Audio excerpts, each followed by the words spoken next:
Adiala jail की मुलाकातें बंद होने के बावजूद क्या इमरान खान का पैगाम जेल से बाहर आ रहा है, और अगर आ रहा है तो किसके थ्रू? और अडयाला के बाहर एहतजाज खत्म करके स्ट्रीट मूवमेंट की जानिब जाने का पैगाम भी क्या इमरान खान का ही है? इस हवाले से हुकूमती हलकों में क्या चल रहा है, उनके पास क्या मालूमात है, वो आपके सामने रखनी है। और फिर ये मुलाकातों का मामला जो अभी तक हल नहीं हो रहा, ये कहाँ पर तय होगा, इस हवाले से हुकूमत की जानिब से एक और तजवीज़ दी गई है, पेशकश नहीं तजवीज़ दी गई है, इसके बारे में आपको बताता हूँ। और फिर सुप्रीम कोर्ट में किसका मामला हल हुआ, आज उसकी भी तफसीलात सामने आई। और PTI का वफ्द जो बैरून मुल्क रवाना हुआ, उसके ऊपर भी बहुत सारी बातें हो रही हैं, तो एग्जैक्ट सिचुएशन आपके सामने रखते हैं। लेकिन उससे पहले आज की जो लेटेस्ट खबर है वो ये कि यूरोपीय यूनियन का वफ्द इस वक्त पाकिस्तान के दौरे पर है। इसकी बहुत सारी तफसीलात बहुत सारे लोग शेयर कर रहे हैं, लेकिन हम ज़रा ऑफिशियल मालूमात तक रहते हैं। यूरोपीय यूनियन के वफ्द का पाकिस्तान का दौरा करना और बहुत सारे वफूद के साथ उनकी मुलाकातें हो रही हैं, लेकिन वज़ीर कानून के साथ उनकी जो आज की मुलाकात है उसकी जो तफसीलात सामने आई है, मैं जल्दी से आपको बता देता हूँ। ऑफिशियल मालूमात के मुताबिक पाकिस्तान में इंसानी हकूक़, फिर जो कानूनी इस्लाहात हो रही हैं, ऑब्वियसली इसमें 26वीं 27वीं तरमीम, मुमकिन तौर पे 28वीं तरमीम का मामला भी हो सकता है। सहाफ़ियों और मीडिया प्रोफेशनल्स को दरपेश जो इशूज़ हैं, मसाइल हो सकते हैं वो, और प्लस सबसे इम्पॉर्टेंट GSP+ उसका स्टेटस, उस बारे में कुछ चीज़ें जो है वो अंडर डिस्कशन आई हैं। और इस वफ्त में कोई ऐसा नहीं है कि कोई एक आधी कोई अहम और गैर मामूली शख्सियत शामिल है।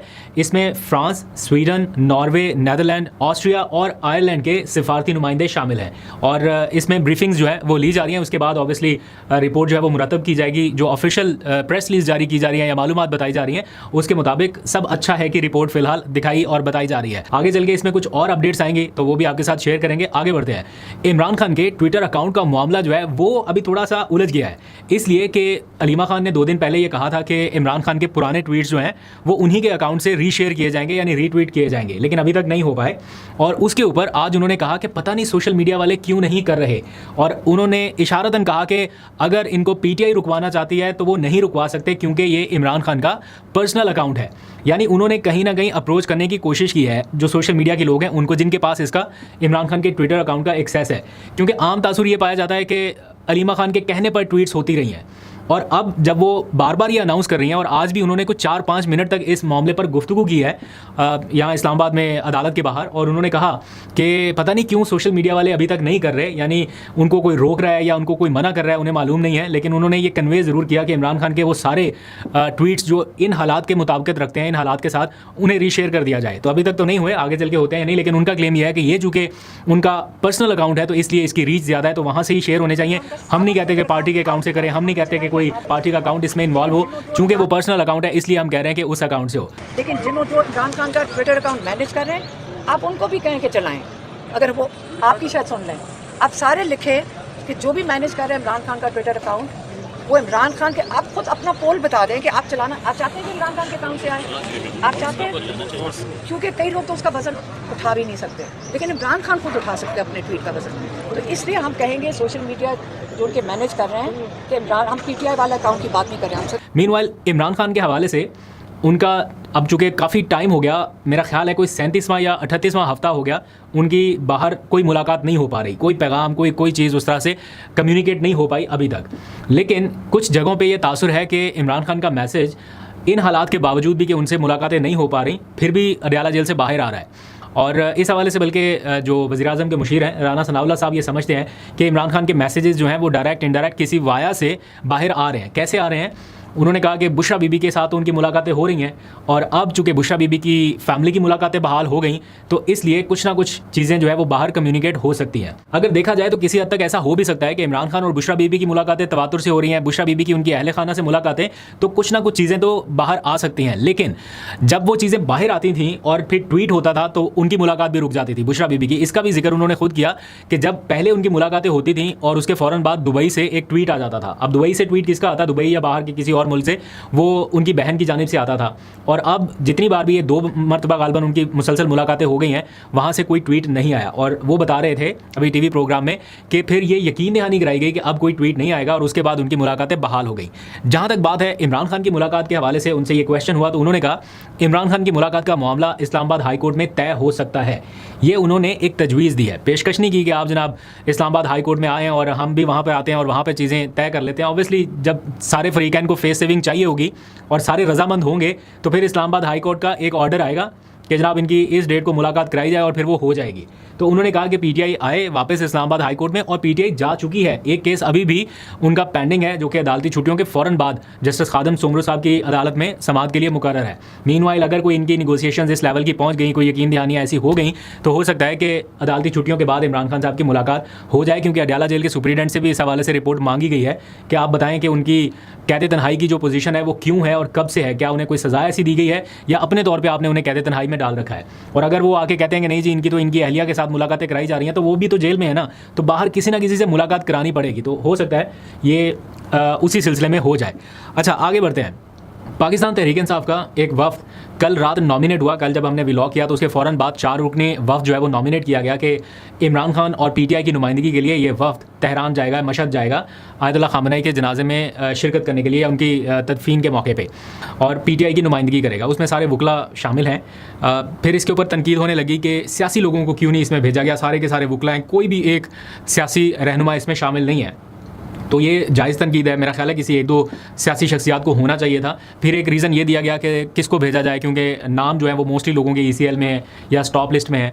बल्कि एक मौके पे बैरिस्टर गौहर हमें बता रहे थे, अब तो चलो काफ़ी टाइम हो गया जब वो हमें बताई थी, उन्होंने बात किसी और मौके पे, वो कह रहे थे कि जब हमें किसी वफ्द को बैरून मुल्क भेजना होता है किसी असाइनमेंट पे, या किसी वो होता है ना पार्टी टू पार्टी भी कुछ कॉपरेशन हो रहा होता है, या पार्लिमानी वफूद भेजे जाते हैं, तो कहते हैं जब हमें पार्लिमानी वफ्द भेजना होता है उसमें पीटीआई की नुमाइंदगी करनी होती है, तो हमें बड़ा मसला दरपेश आता है, क्योंकि मोस्टली लोगों के नाम ECL में है और वो बाहर ट्रैवल नहीं कर सकते। अब मुझे नहीं पता कि सबके सब सियासतदानों के नाम तो नहीं है ना। मेरा ख्याल असद कैसर साहब बैरून मुल्क होके आए थे कुछ अर्सा पहले, फिर अभी भी कुछ लोग गए हुए हैं अमेरिका, तो कुछ लोगों के नाम तो हैं।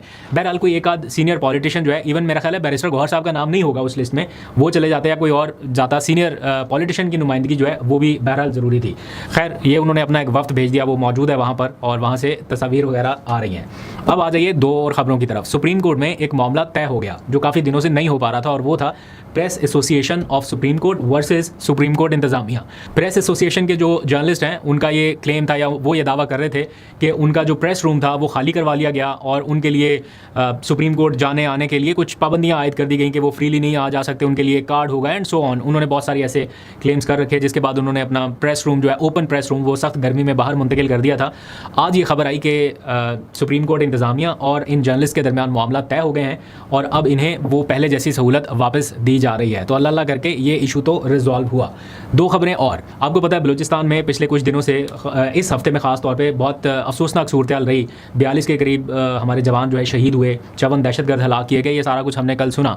उसके बाद बड़ा ज़रूरी था कि एक हाई प्रोफाइल विजिट जो है एपेक्स कमेटी का वो वहाँ पर होता, जिसमें सिविल मिलिट्री लीडरशिप जो है वो वहाँ पर जाए और इन इशूज़ को एड्रेस करे, और एग्जैक्टली वैसे ही हुआ, बिल्कुल ऐसा ही हुआ। फील्ड मार्शल भी वहाँ पर मौजूद थे, वज़ीर आज़म भी वहाँ पर रहे, और वज़ीर आला बलूचिस्तान जो थे वो भी मौजूद थे। और इन सब लोगों की मौजूदगी में, ज़ाहिर बात है सेंसिटिव चीज़ें हैं, वो तो बाहर नहीं आ सकती कि क्या लाएमल बनाया गया, लेकिन ये ज़रूर ऐलान किया गया कि इसका मुकाबला इस दहशतगर्दी का किया जाएगा। वो तो खैर हम कभी से कर रहे हैं। इसमें एक चीज़ मैं देख रहा था, कुछ लोगों ने पॉइंट आउट की, और बड़ी राइटली पॉइंट आउट की, कि जो इस वक्त कौमी असम्बली में अपोजिशन लीडर हैं नेशनल असम्बली के, उनका ताल्लुक भी बलूचिस्तान से है, और कल उन्होंने बलूचिस्तान के मामले पर ऑल पार्टीज़ कॉन्फ्रेंस का इनकाद भी किया, उसमें मौजूद भी रहे, उन्होंने तजावीज़ भी दी।